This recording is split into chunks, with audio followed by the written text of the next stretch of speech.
कोल्हापूरला ऑफिसच्याच कामासाठी चाललायस ना? नाही म्हणजे नेटवरती कुठल्या मुलीशी मैत्री झाली आणि तिला भेटण्यासाठी तू कोल्हापूरला चाललायस असं काही नाहीये ना? अगं या बाईचं जणीला कुठं गाव ना, आणि आपल्या भाऊजीची माहिती काढून काय करणार ती? पोलिसांपासून लपण्यासाठी जसे गुन्हेगार वेषांतर करतात ना, तसं पोलीसही बऱ्याचदा गुन्हेगारांपर्यंत पोहोचण्यासाठी वेषांतर करतात. पोलीस असणी म्हणावं, एवढा त्रास कशापायी करून घेता? येऊत दे माझा धनी घरला, मॅच त्याला उंदरावानी पिंजऱ्यात धरते आणि करते तुमच्या हवाली. पण अशा परिस्थितीत मी संसार करू शकेन असं नाही वाटत मला. अविनाशला प्रतीकने फोन केला आणि हवीने त्याच्यावर विश्वास ठेवला. नवरा बायकोचं नातं हे विश्वासावर अवलंबून असतं. हल्ली लहान वगैरे काय राहिलेलं नाहीये. अगं शाळेतली मुलं सुद्धा लफडी करतात.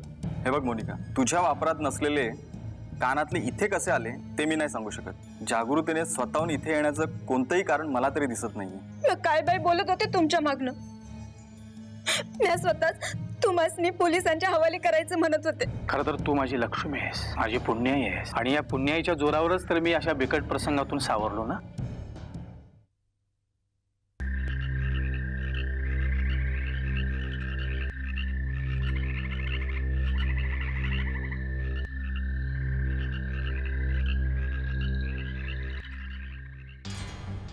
नाही मोहन, मला याच्यात काहीतरी काळबेरं दिसतंय. हाच जर राहुल देशपांडे एवढा धडधाकट आहे तर तो एवढ्या दिवस घराच्या बाहेर का राहिला? त्याच्या पाठीमागे त्याच्या घराची एवढी वाताहत झाली.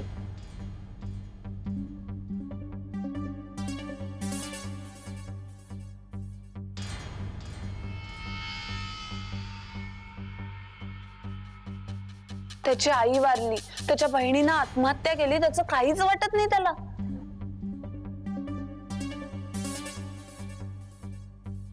आणि मोहन, त्याच्याशी बोलताना त्याला दुःख वगैरे झालंय ना असं मला मुळीच वाटलं.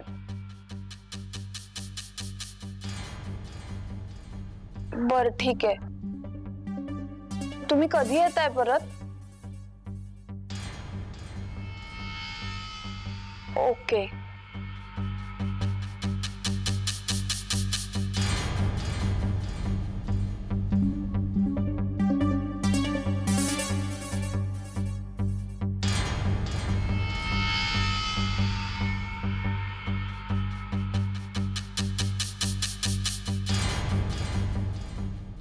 हे काय चालवलंयस तू? आयुष्य म्हणजे काय तुला हिंदी सिनेमा वाटला? कुठून तरी राहुल देशपांडे सारखा शोधून आणला आणि तुझ्या समोर उभा केला असं वाटलं तुला?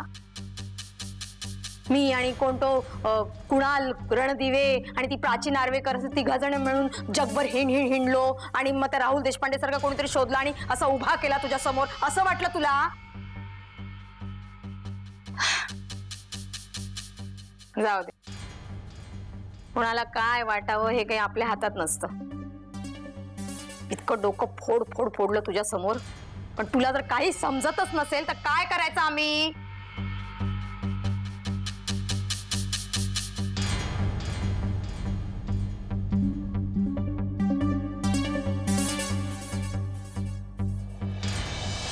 राहुलचं बेपत्ता होणं आणि ते पैसे, प्राची नार्वेकर, या सगळ्याची मला सांगड घालता येते का ते बघायचंय. प्लीज सांगा काहीतरी. राहुलचं किडनीचं ऑपरेशन झालेलं एव्हा ना तुम्हाला कळलं असेल ना? काय? अगं ज्योती, या कोण? काकू, ह्याच त्या सीमा जाते गावकर. सीमा जाते गावकर. हा हा हा. राहुल,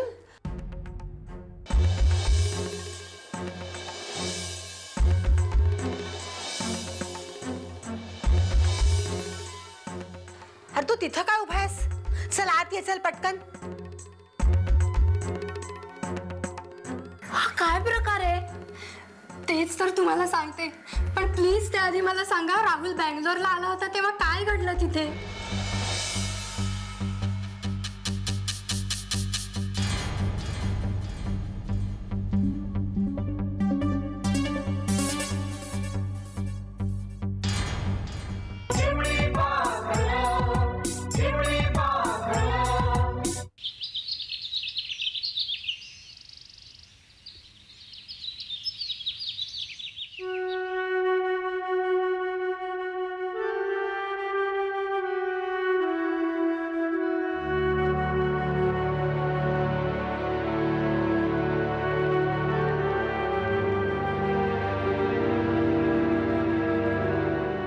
मोनिका, पुन्हा आजोबांच्या छातीत दुखत होत. अरे बापरे, मग? रातोरात डॉक्टरांना बोलवावं लागलं. हॉस्पिटलमध्ये ऍडमिट करायची गरज नाही असं ते म्हणाले, पण घरी पूर्ण विश्रांती घ्यायला हवी असंही ते म्हणाले. पुन्हा काही टेस्ट करावे लागतील असं त्यांनी सांगितलंय. सकाळीच मी त्या करून आलो. संध्याकाळपर्यंत रिपोर्ट्स मिळतील आणि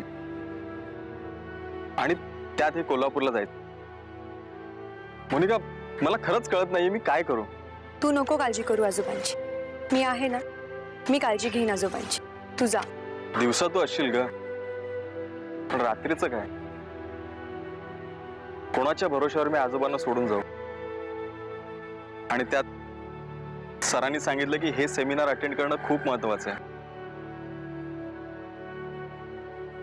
काय करू काहीच कळत नाहीये मोनिका. जर समज तू हे सेमिनार अटेंड नाही केलंस तर त्याचा काही परिणाम होईल का तुझ्या नोकरीवर? नोकरीवर परिणाम नाही होणार ग, पण प्रमोशन ऑर्डर निघायला आणखीन 6 महिने लागतील. नाही, नको. मग तू जा कोल्हापूरला, मी थांबेन आजोबांच्या सोबत. आणि तसंही जर आपल्याला लग्न करायचं असेल तर निदान तू तरी सेटल असणं जास्त गरजेचं आहे. आणि प्रत्येकाच्या घरात कुणाला ना कुणाला कोणता तरी आजार असतोच. मग त्यासाठी नोकरी न करता घरी थांबून त्याची सेवा करणं प्रॅक्टिकली शक्य नाहीये. आणि या घरात तू एकटाच कमवणार आहेस. देव न करो, पण जर समज आजोबांचं दुखणं बळावलं, डॉक्टरांनी सांगितलं की आपल्याला बायपास करावी लागेल, तर आपल्याला किमान 2 ते 2.5 लाख रुपये उभे करायला लागणार आहे. आणि जर तुझीच नोकरी नसेल, तूच नोकरीवर नसेल, तर आपण पैसे कुठून उभे करणार? जर चांगल्या पगाराची नोकरी असेल तर किमान कर्ज तरी मिळेल, आणि जर तीही नसेल तर सारी बोंबच आहे ना. आणि हे बघ, म्हणजे मागच्या वेळी जेव्हा तुला आजोबांच्या अकाउंटमधून पैसे काढावे लागले तेव्हा तुला किती वाईट वाटलं होतं, किती रडला होतास तू. मग जर समज यापुढे तुझ्याही अकाउंटमध्ये पैसे नसतील आणि आजोबांच्याही अकाउंटमध्ये पैसे नसतील तर काय करणार आहेस तू? म्हणून सांग, ऐक माझं, तू जा कोल्हापूरला, मी आहे ना इथे आजोबांची काळजी घ्यायला. तू निर्धास्त होऊन जा.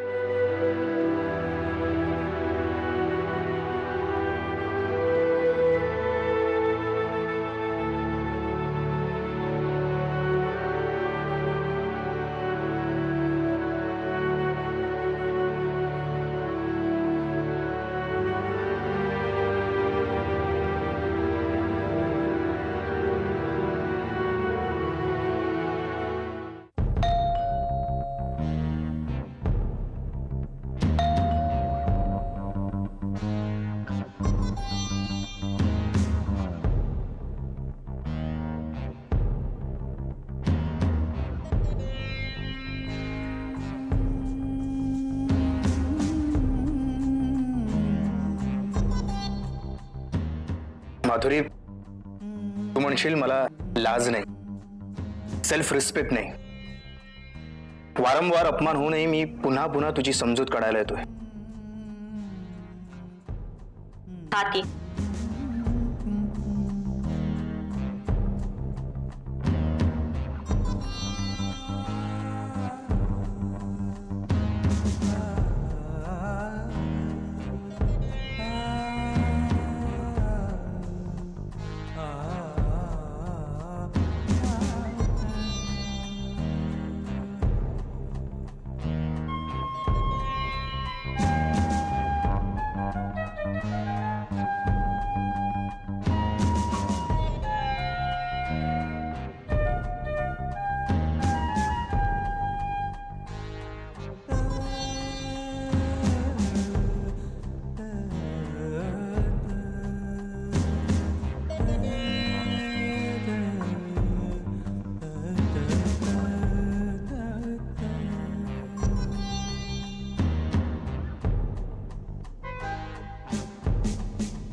माधुरी, सागर आणि तुझ्या मावशीमुळे जो धुरळा उडाला होता तो आता बऱ्यापैकी खाली बसलाय. सागर आणि सरगमराव यांचं लफडं अशी फुलपेज बातमी आता आतल्या पानावर एका कॉलमवर आली आहे. अगं, बातमीतलं नाविन्य संपलं की चर्चाही थंडावते. कालांतराने सागर आणि सरगमराव मध्ये तसे काही संबंध होते हे लोक विसरूनही जातील. मग आपण हवी आपल्याशी संबंधित नसलेल्या गोष्टी लोक विसरणं सहज शक्य आहे, पण ज्या गोष्टींशी आपला संबंध आहे त्या गोष्टी कशा विसरतायत? म्हणजे मला कळत नाही. हवी, तू माझ्या चारित्र्यावर अविश्वास दाखवलास आणि मी तुझ्याशी संसार करू? माधुरी, अगं मी तुझी माफी मागितली आहे ना. माफी मागितली की सगळं झालं? मग आणखी काय करू सांग ना. पाय धरू तुझे. माधुरी, इगोइस्टिक तर तू होतीसच, पण इतकंही ताणून धरू नको की मलाही वाटेल बस पुरे, म्हणजे इथेच थांबावं. म्हणजे तुला कळतंय मी काय म्हणतोय? मलाही सेल्फ रिस्पेक्ट आहे. एका मर्यादेपलीकडे जाऊन मी तुला विनवू शकत नाही.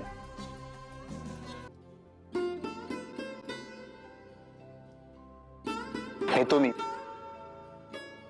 तुला फोन करणार नाही, इथे येणार नाही.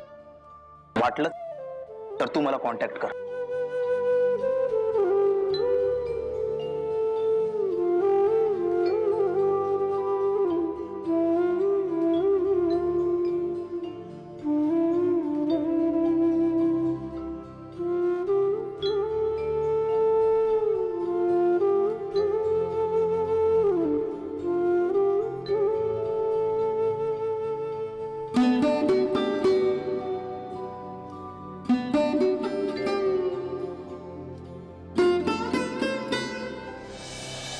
आपल्याला मान्य आहे ना? म्हणजे तुझा विश्वास आहे ना ह्याच्यावर? गुड. मम्मा, आपण अशा घरात राहायला आलोय ना जिथे सुख सोयी नावाचा प्रकारच नाहीये. तशी म्हणजे खूप काही तक्रार नाहीये, पण मला असं वाटतं की अवी आणि मी जर लग्न केलं ना तर ह्याच्यापेक्षा बऱ्या परिस्थितीत राहू. तशी माझी अपेक्षाही नाहीये, पण ह्या उलट कोणत्याही कारणाने का होईना अशा परिस्थितीत राहण्याची, ऍडजस्टमेंट करण्याची सवय मला पप्पांनी करून दिली. याच्यात मला आनंद आहे.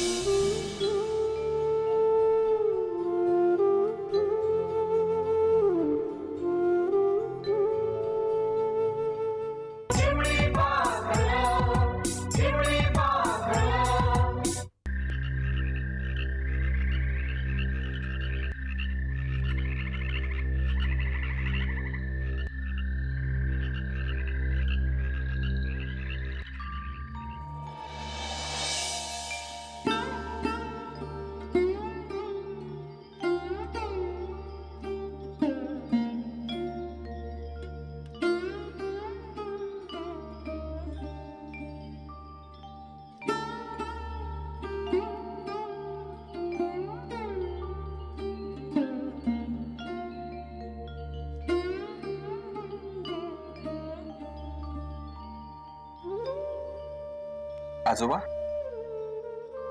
आजोबा हो मोनिका आले तुम्हाला भेटायला. माझी सून तिला बसू दे ना.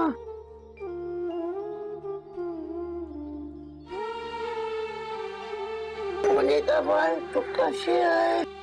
मी ठीक आहे आजोबा, तुम्ही कसे आहात? मी ठीक आहे. मला काय झालंय? मला काय तुम्ही दोघं जण सुखाने मरून देणार आहात?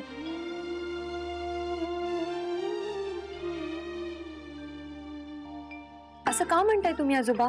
मग काय बोलू? तुम्ही दोघं लग्न कधी करता सांगा. आजोबा अहो काही दिवसांसाठी मला तुम्हाला सोडून कोल्हापूरला जावं लागेल. काय? हो नाही म्हणता येत नाहीये, ऑफिसचं काम आहे.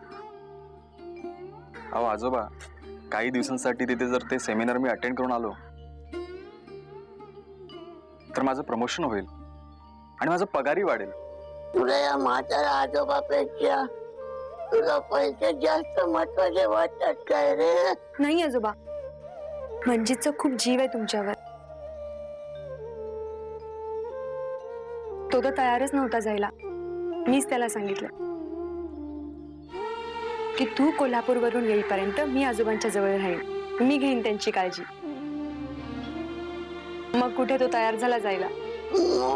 तू राहशील? हो, अगदी आनंदाने राहीन मी तुमच्याकडे. मलाही आजोबा नाहीये.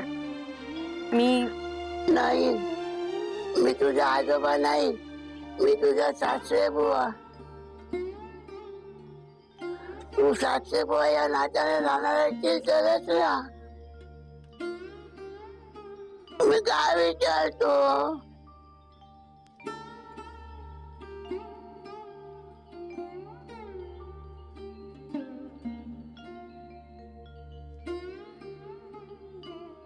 हो चालेल, राहीन मी तुमची सून या नात्याने इथे. अशीच तू माझ्या मंजितची लग्न न करता तू माझे सून कसे होणार? लग्न म्हणजे जा देवाकडचं कुंकू घेऊन ये. आजोबा अरे जा म्हणतो ना. आजोबा कुंकू घेऊन ये म्हणतो ना.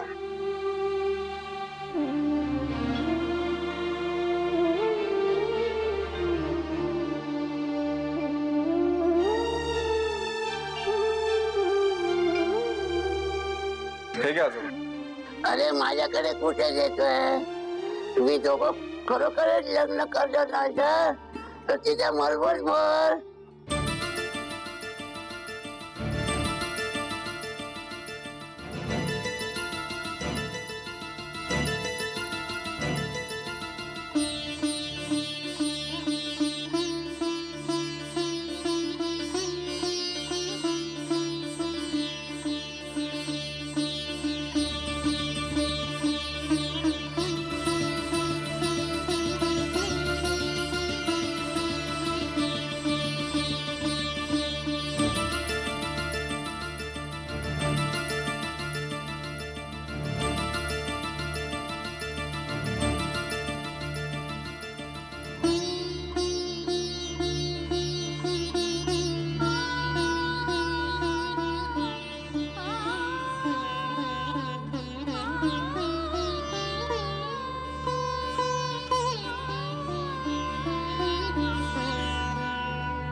नाहीये मला त्याच्यात इंटरेस्ट. मग का सोडून देत नाही त्याला?